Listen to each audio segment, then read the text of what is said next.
Meus irmãos, a paz do Senhor a todos, amigos e irmãos internautas, a você que curte a nossa página da CEADEM, Campanhas Evangelizadoras da Assembleia de Deus em Nazaré da Mata. Meus queridos, estamos de volta para mais uma reflexão e convidamos a todos para falarmos um pouco do princípio da música na Bíblia Sagrada, ok? Então, o princípio da música na Bíblia Sagrada. Meus queridos irmãos, o texto em apreço é o que está no capítulo 4, versículo 20, 21 e 22 do livro do Gênesis. Gênesis, capítulo 4, versículo 20, 21 e 22, que nos diz: E Adão teve a Jabal, este foi o pai dos que habitam em tendas e têm gado. E o nome do seu irmão era Jubal, este foi o pai de todos os que tocam harpa e órgão. E Zilá também teve a Tubal-Caim, mestre de toda obra de cobre e de ferro.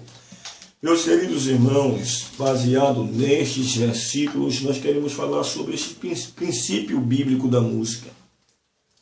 Então, meus queridos, observamos que a Bíblia Sagrada, como um livro de pesquisa, apresenta para nós ou nos fornece mais de 500 referências sobre a música, sobre o louvor, sobre músicos, cantores, instrumentos musicais. A Bíblia fornece toda esta informação sobre a música. É interessante que, pesquisando sobre a música na Bíblia, eu descobri que nos originais, a Septuaginta, o Antigo Testamento foi instituído para ser cantado. Todo o Antigo Testamento foi instituído para ser cantado, recitado nos templos. Então, meus queridos irmãos, analisamos dentro da palavra de Deus que depois de algumas gerações após Adão e Eva, Deus, ele concedeu ao homem chamado Lameque e a sua duas esposas chamadas Zilá e Ada 3 filhos. Na verdade, eles tiveram 4 filhos, 3 homens e uma mulher. Mas esses 3 filhos homens, nós vamos encontrar que cada um deles na Bíblia representa uma profissão, um pai fundador de uma profissão. E evidentemente que esses 3 irmãos foram fundadores de 3 profissões diferentes. O primeiro dele, que era Jabal, este era fazendeiro. Jabal, ele era agricultor. O segundo filho, chamado Jubal, ele era músico, um profissional musical. O terceiro filho, chamado Tubal-Caim, este aqui era o fabricante de ferramentas. Quando nós analisamos esta verdade na Bíblia Sagrada, compreende para nós saber que Deus, quando ele criou o ser humano, não o fez apenas para que ele produzisse. Deus criou os seres humanos não apenas para que eles pudessem consumir alimentos, mas Deus também criou no ser humano uma necessidade que pode ser preenchida ou deleitada através da beleza estética da música. Então Deus criou no ser humano uma necessidade da qual só poderá ser satisfeita, saciada, todavia, por intermédio da música. Então Deus criou no ser humano esta necessidade, e somente a música preencherá. O ser humano é um ser musical. É estranho raramente você encontrar alguém que diga que não gosta de música. Nós vamos nos surpreender se encontrarmos alguém que diga que não gosta de música, de nenhum estilo musical. de nenhuma cultura musical. Todos gostam de música. Não é? A música está presente no trabalho, presente nas viagens, nos exercícios, nos afazeres domésticos. A música está em todo lugar, participa de todas as coisas. A música está sempre presente no nosso dia a dia. No entanto, meus queridos irmãos, cantar é algo que agrada a Deus. Cantar, louvar é algo que Deus se deleita em ouvi-lo. É algo que agrada a Deus.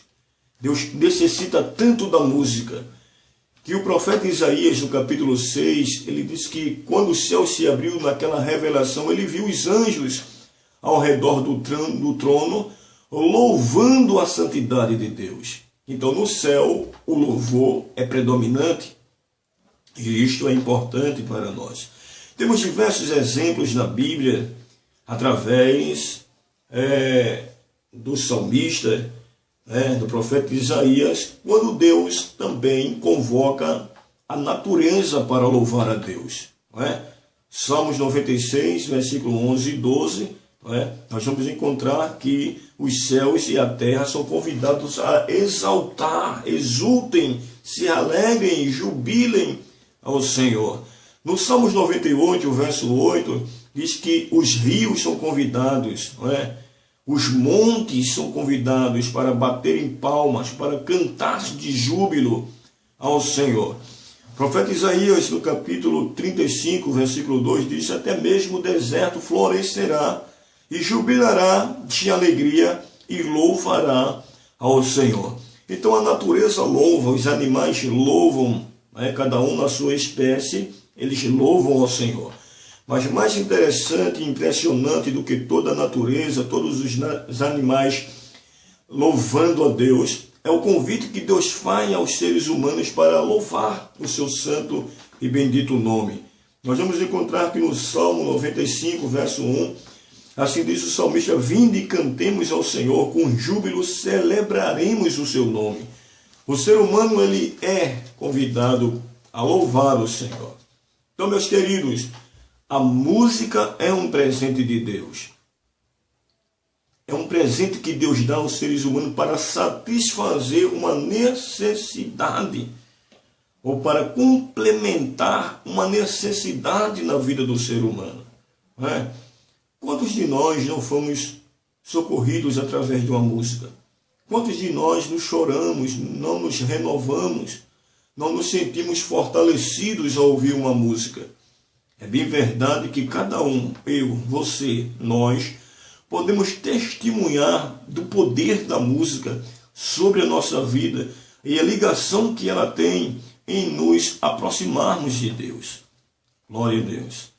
A Bíblia nos fala, meus queridos, e é bem enfática em relação à música, quando diz que ela deve estar centrada em Deus. A música deve estar centrada em Deus e não no eu. A música louvada, cantada por adoradores, ela deve estar centralizada no que diz respeito à divindade de Deus. Ela deve louvar a glória de Deus. Ela deve atender à vontade de Deus e não os meus caprichos. Ela deve estar centrada em Deus e não no eu. Não é? E aí eu vejo e até transfiro essa verdade bíblica para você, que louva o Senhor, que faz parte de um órgão de louvor. A música deve estar centrada em Deus, não nas minhas opiniões, na minha vontade, nos meus desejos. A música não deve apenas agradar a mim, ela precisa agradar primeiramente a Deus. A música deve cantar a soberania de Deus. Ela precisa descrever nas suas letras a soberania e não omitir a soberania de Deus. É bem verdade, quantas músicas estão sendo cantadas com melodias marcantes, não é? Com letras, poesias brilhantes, mas muitas das vezes negando a soberania de Deus. Não é? Músicas que elas dizem que o sofrimento não pode fazer parte da vida do cristão e que Deus, ele tem por obrigação, como Senhor Todo-Poderoso, livrar o ser humano das provações, tirar você da situação em que está. Mas o verdadeiro louvor, ele não nos faz correr do sofrimento. Pelo contrário, o louvor nos fortalece a permanecer e sermos provados, submetidos a esta provação até o tempo de Deus na nossa vida, mas nos enriquecendo de informações espirituais para amadurecimento e não ter que omitir a soberania de Deus. Você já cantou aquele hino? Como Zaqueu, quero subir o mais alto que eu puder só para te ver e olhar para ti e chamar a tua atenção para mim e cantar mais. Entra na minha casa, entra na minha vida, mexe com minha estrutura. Meus queridos, se eu canto este hino para louvar a Deus, o louvor, ele deve subir como um cheiro suave às narinas de Deus. Se eu canto desta forma, este louvor, ele jamais será aceito. Deus jamais se deleitará neste louvor, neste cântico, por mim adorado. Porque é uma inverdade bíblica, foge dos princípios bíblicos. Por exemplo, quando eu digo como Zaqueu, eu quero subir o mais alto que eu puder, significa dizer que se eu quero me aproximar de Deus, eu preciso me submeter à condição de Zaqueu, de incrédulo. Eu tenho que regredir na minha vida espiritual a uma condição de Zaqueu, como incrédulo, para ver a Jesus. Outra inverdade neste hino é que quando Zaqueu subiu naquela figueira, ele não subiu para adorar. Ele não subiu para louvar a Deus. Apenas ele subiu na curiosidade em saber quem era Jesus. Outra inverdade no hino é que quando Zaqueu sobe naquela figueira, ele não subiu para chamar a atenção de Jesus para ele. Pelo contrário, Jesus foi quem chamou a atenção dele. Zaqueu não chamou Jesus para entrar na casa dele. Foi Jesus quem o chamou para pousar na casa de Zaqueu. Então, se eu louvo a Deus com hinos dessa natureza, elas são meras inverdades. E no que tange o quesito louvor, para que Deus se agrade, ele precisa reconhecer a soberania de Deus. Se o crente está sendo provado, passando por uma luta, o cântico tem que traduzir o nosso sentimento e nós temos que cantar para Deus que reconhecemos a grandeza dele, mesmo sendo provado, mesmo estando chorando, mesmo estando passando pela noite escura, mas acreditamos em Deus que a noite escura, ela um dia vai passar, mas tem que ser dentro da permissividade do Senhor. Glória a Deus. Meus queridos irmãos, nós vamos encontrar que na Bíblia a música foi instituída pelo rei Davi. Quando Davi ele assumiu o trono de Israel, Davi ele viu a necessidade da música nos templos. E diz a história, diz a Bíblia, que Davi instituiu a música para satisfazer uma necessidade na adoração apresentada pelos israelitas dentro do templo. Então, Davi ele institui a música e responsabiliza os homens como os elementos fundamentais para a formação dos corais, do coro, da orquestra, porque antes eram as mulheres que louvavam no templo, tocando os seus instrumentos, dançando e louvando ao Senhor. Mas depois que Davi assumiu o trono, Davi ele ampliou, alargou esta visão musical para atender a necessidade do culto. Glória a Deus. Então, meus irmãos, de acordo com o livro das crônicas, primeiro livro das crônicas, Davi ele destacou, organizou o ministério da música em 3 estágios. Primeiro estágio nós vamos encontrar em primeiras crônicas, capítulo 15, versículo 16 ao 24, que Davi ordenou o chefe dos levitas, que designassem uma orquestra e um coro. para que acompanhasse o transporte da arca até o templo em Jerusalém. Então, naquela caminhada em que a arca estava sendo conduzida para o templo, os músicos, os coros e orquestras deveriam acompanhar tocando e louvando a Deus. O segundo estágio, não é, irmãos, da organização musical instituída por Davi, é que nós vamos encontrar no segundo livro das Crônicas, capítulo de número 8 e versículo 11. Então, depois que a arca estava protegida dentro do templo, no palácio de Davi, é interessante que nós vamos encontrar em 1 Crônicas, capítulo 16, versículo 4 e o versículo 6, e o versículo 37 ao 42, que Davi organizou de forma regular a música coral, certo? Na hora das ofertas queimadas, né? Com os corais posicionados de um lado do templo e outro em outro templo, também bem posicionado ao altar. Nós vamos encontrar que Davi responsabilizou Asaf para que posicionasse com seu coral, não é, diante da arca em Jerusalém. E também Deus chamou Davi convocou a Emã e a Jedutum para que ficasse diante do altar em Gibeão, com a sua orquestra e coro posicionado no templo para adorar o Senhor. E o terceiro estágio que nós encontramos no livro das Crônicas é que foi no final do reinado de Davi, quando ele organizou um coral de 4.000 vozes.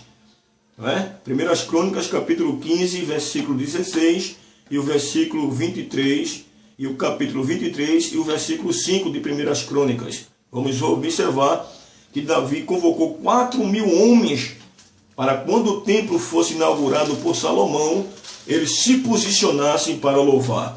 Então veja a necessidade da música nos nossos dias. Foi fundamental para os dias de Davi. E a música era tão importante que nas batalhas nunca poderia faltar os músicos, os coros, os corais, estavam sempre presentes. A presença de Deus, ela movia em sintonia com a palavra e a música.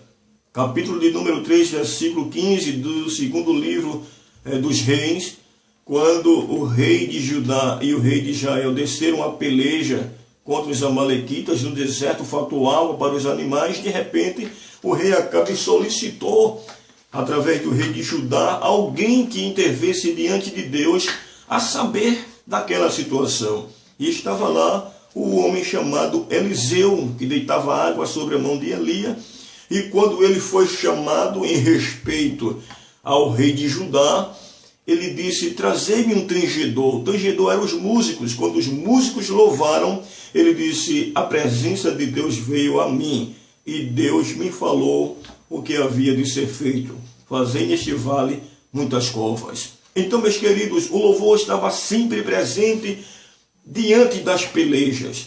Meus queridos, quer ter vitória na tua vida, quer vencer as intempéries da tua vida, louve ao Senhor. Não pare de cantar, não pare de adorar, não pare de louvar o Senhor, seja por hipótese alguma. Permaneça tocando o seu instrumento. Faça isto com prazer, com dedicação. Toque o seu instrumento, não é? Não pendure o seu instrumento, não abra mão do seu instrumento, mas louve ao Senhor com alegria. Louve ao Senhor.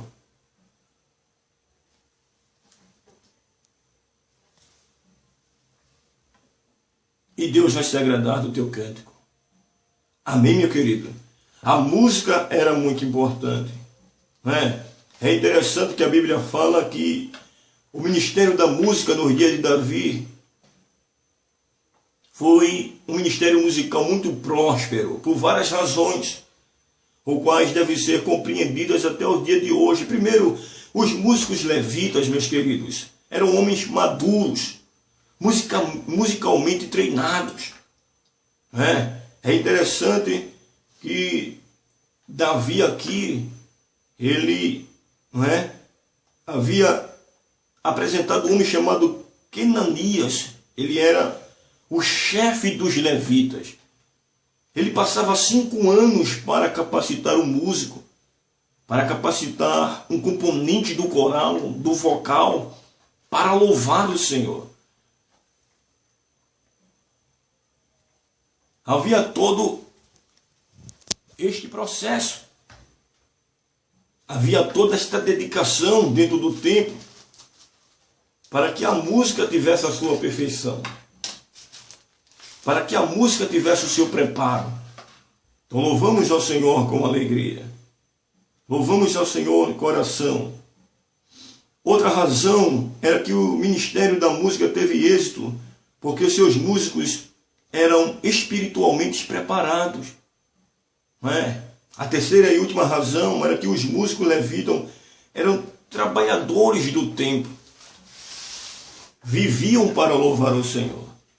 De manhã, de tarde, de noite, nas festas da lua nova, na Páscoa, dos pães asmos, em todas as comemorações, os músicos estavam presentes, louvando ao Senhor, dedicado, não somente em cantar, mas em consagrar, em buscar a presença de Deus, em se santificar.